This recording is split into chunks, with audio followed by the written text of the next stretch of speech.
চলে যেতে পারে, সমস্যা নেই। 444, যেটা রাতের গোপনে গৃহে অনেকের প্রবেশ, lurking house, trespass by night, অর্থাৎ রাতে। এখন এটা সাজা হচ্ছে 457, খুব ইন্টারেস্টিং। আজকে 445 পর্যন্ত নেন, একটু ভালো হবে, একটু নেন, এগুলো একটু দরকার আছে। বারবার ভুল করার চেয়ে আমি একটা কথা বলি আপনাদের, বারবার ভুল করার চেয়ে প্রথমবার ভুল করেন, বারবার রিপিটেশন করে ভুল করে বারবার ক্লাসটা দেখবেন।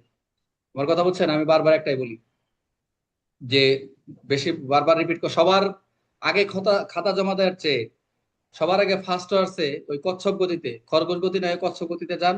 আর সবার আগে ভুল করা আছে 100-এর ভিতরে সব অঙ্ক ভুল করা আছে, সবার পিছনে খাতা জমা দিবেন যে তাও সঠিক। এত তারা হওয়ার দরকার নাই, ভালো লেখছি। আস্তে আস্তে আপনার হলে আপনি হচ্ছে এক্সামিনার, আপনি পরীক্ষক, আপনি সব, আপনি নিজের প্রশ্ন নিজের মতো লিখবেন। আমি বারবার এই সলিউশন গুলো দিই। আচ্ছা, 444-এ বলছি রাতের বেলা গোপনে কি করবে, রাতের বেলা এটাও সঙ্গোপনের অধিকার প্রবেশ করবে। এটা খুবই ইন্টারেস্টিং, খুবই সহজ একটা বিষয়।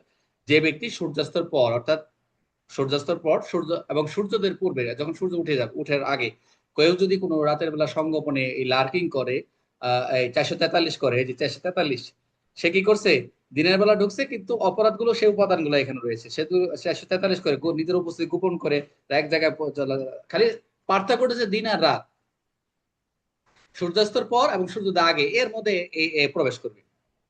বুঝতে পারছেন?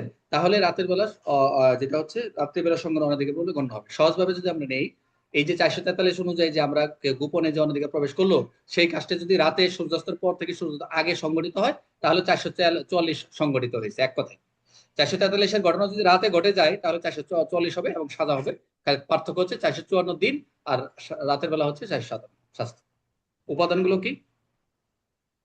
উপাদানটা হচ্ছে অবশ্যই, অবশ্যই কি হবে, 443 হতে হবে। এটা একটা 443 হতে হবে যে সংগমনের অধিকার প্রবেশ সূর্যাস্তের পরে সংগঠিত হতে হবে। ভেরি ভেরি ইম্পর্টেন্ট, পরীক্ষা এমসিকিউ। এই অপদানের যে সূর্যাস্তের পরে এবং সূর্যোদয়ের পূর্বে, আমরা এই কথাগুলো কই পড়ছি বলতে পারবেন? এই সূর্যাস্তের পরে সূর্যাস্তের পূর্বে এই কথাগুলো কই আছে, কোন আইনে আছে? স্যার মাদক দ্রব্য আইনে আছে স্যার। Good, thank you. আরেকটা আছে যে সিবিসিএল আমরা প্রভিসিএল সিবিসিএল আছে, 4বিসিএল, ভেরি সিবিসিএল গুড, স্যার প্রভিসিএল। থ্রিবিসিএল থ্যাংক ইউ থ্রিবিসিএল ভেরি আছে মাচ। স্যার। অ্যাটেনশন গ্র্যাব হয়েছে সবার। আর একটা উপস্থিতি গোপন করার উদ্দেশ্যে এই 4টা পয়েন্ট থাকলেই সেটা রাতের বেলা হয়ে যাচ্ছে। উদাহরণটা কি, একদম ইজি। রহিম রাতে 11টায় করিমের বাড়িতে চুরির উদ্দেশ্যে প্রবেশ করে। করিম চোখ এড়ানোর জন্য স্টোর রুমে লুকিয়ে থাকে। তো লুকাইছে 443, ওকে ফাইন, বাট যেহেতু রাতের বেলা হয়েছে, রাতের 457 কভার, 444 কভার। পরীক্ষা কিন্তু পরীক্ষা 444 লিখবেন না, লিখবেন সাজাটা, মাস্ট বি পানিশমেন্ট যে সেকশনটা উইল বি, সেটাই। তাহলে অবশ্যই সেটা অনধিকার প্রবেশ করে নিজের অপরাধ গোপন করছে, ঘটনা রাতের বেলা করছে। যদিও সে সংজ্ঞার ভিতরে এই ডেফিনেশন 444 অপরাধ, সে অপরাধ করেছে, সেহেতু 457 ধারা অনুযায়ী তার বিরুদ্ধে আইনগত ব্যবস্থা নেওয়া যাবে। 443 এবং 40-এর পার্থক্য কি? একটা হচ্ছে দিনের বেলা আর রাতের বেলা। একটা হচ্ছে গোপনে যে কোনো সময় ঢুকবে, আর ওটা হচ্ছে সূর্যাস্ত পরে সূর্যাস্ত আগে হতে হবে, রাতে গোপনে। এই পার্থক্য, আর কিছু না।